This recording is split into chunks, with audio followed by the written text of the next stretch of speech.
مسلسل ما ملكت أيمانكم لم يكن مجرد دراما، بل كانت الطعنة الأولى في ظهر سوريا. المسلسل كان سبب إثارة جدل كبير في سوريا حول إيقاف عرض العمل. هذا المسلسل لم يكن عرضا عاديا، بل كان خطة موضوعة من قبل النظام نفسه. بفكر فوقي يصنع مسلسل ما ملكت أيمانكم مجتمعا محتلا يضعف فيه الورع الديني. في عام 2010 وعلى أبواب الثورة السورية خرج مسلسل كان كالقنبلة في وجه المجتمع السوري، ما ملكت أيمانكم. مسلسل كتبته هالة دياب وأخرجه نجدة إسماعيل أنزور. أسماء ليست عادية أبدا. نجدة أنزور ذلك المخرج المعروف بقربه الشديد من السلطة، الذي طالما استخدم الفن أداة لتمرير رسائل خفية تخدم توجهات النظام. مخرج صور الفتن والطعن بالثوابت ثم غلفها باسم حرية التعبير.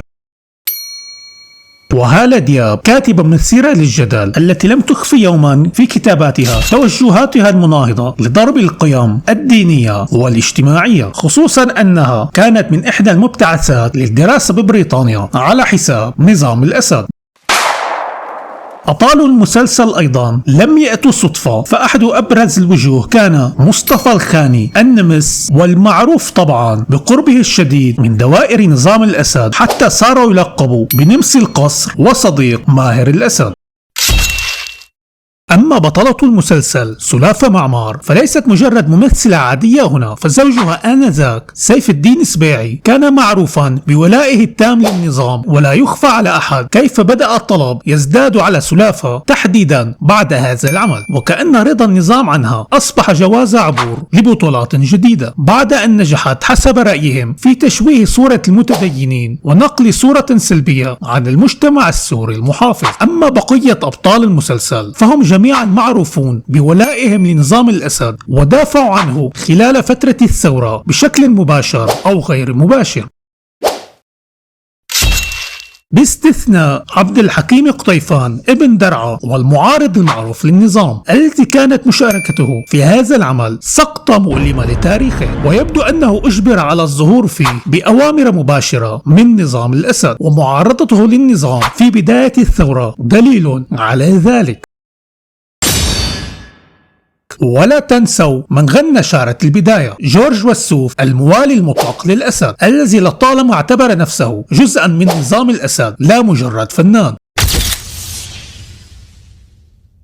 كل هذه العناصر ليست مصادفة، بل تدل على أن العمل جاء بأمر مباشر من ماهر وبشار الأسد، تماما كما حدث في مسلسل بقعة ضوء الذي أنتج بأوامر مباشرة من ماهر الأسد بهدف ضرب شعبية مسلسل مرايا في ذلك الوقت. فالتدخل في الدراما السورية لم يكن جديدا، بل هو نهج ثابت يستخدم الفن كأداة لهدم ما تبقى من وعي الناس وقيمهم. فهل كان اختيار المخرج والكاتبة والممثلين بريئا أم كان حلقة في مشروع مدروس، خاصة أن هذا المسلسل جاء بعد سنوات من نجاح مسلسلات تحمل روحا وطنية والتمرد على السلطة الدكتاتورية مثل باب الحارة والخوالي ورجال العز وغيرهم من مسلسلات أعادت روح المجتمع السوري وأظهرت صورته المتماسكة المقاومة لأي احتلال. جاء مسلسل ما ملكت أيمانكم ليكسر تلك الصورة ويزرع مكانها الانحراف الأخلاقي ومحاربة الدين وتصوير الشيوخ كما تفعل المسلسلات المصرية، وكأنهم مجرمين يريدون فقط ضرب المجتمع.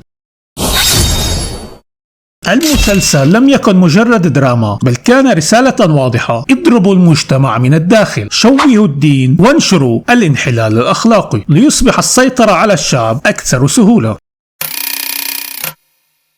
الشيخ البوطي خرج وقتها في عام 2010 وأطلق تحذيرا مدويا قالها صراحة: هذا المسلسل خطر على أخلاق المجتمع واستقراره ومؤامرة لتمزيق نسيجنا الاجتماعي ومحاربة الدين، وحرم أيضا مشاهدته وطالب من القنوات إيقاف عرضه.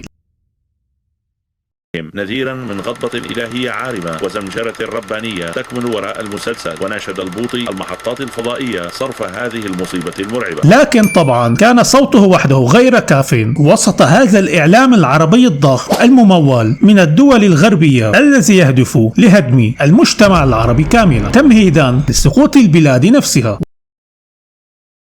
عملنا هدف. هناك بعض المستثمرين الدين تحت ستار الدين يحاولوا أن يفرضوا أنفسهم، يحاولوا أن ينفذوا أجندات سياسية. وهل سمح بإنتاجه فقط لأنه كان يخدم هدفا أعمق، تفكيك العقيدة، تدمير الأخلاق وإضعاف المجتمع من الداخل؟ فارتأى الآن أن ينتظر إلى نهاية هذا العرض لكي يحكم بشكل كامل على هذا العمل، بعد أن تم لقاء قصير بينه وبين امبارح، بعد أن عرف خلفيات الأمور وعرف الناس الذين غرروا به.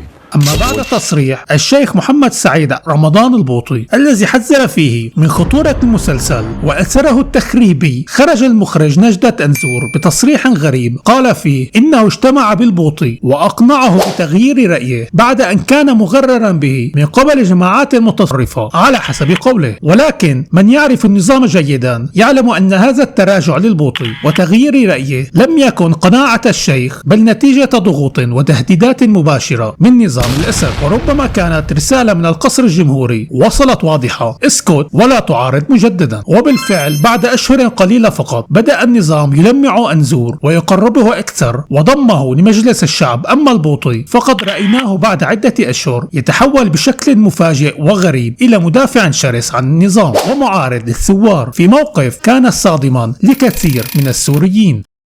والله ليس بين أفراد هذا الجيش وبين أن يكونوا في رتبة أصحاب رسول الله إلا أن يرعوا حق الله في أنفسهم وأن يقبلوا إلى الله وهم تائبون. الناس الذين يريدون أن يوظفوا المسجد للخروج أكثرهم، وأنا المسؤول عن هذا الكلام، لا تعرف جباههم السجود. ربما بسبب تهديد النظام له، فلا نستطيع أن نحكم ماذا حدث له في تلك الفترة حتى رأى فيه النظام أنه لم يعد نافعا، أو ربما أراد معارضته فتخلص منه.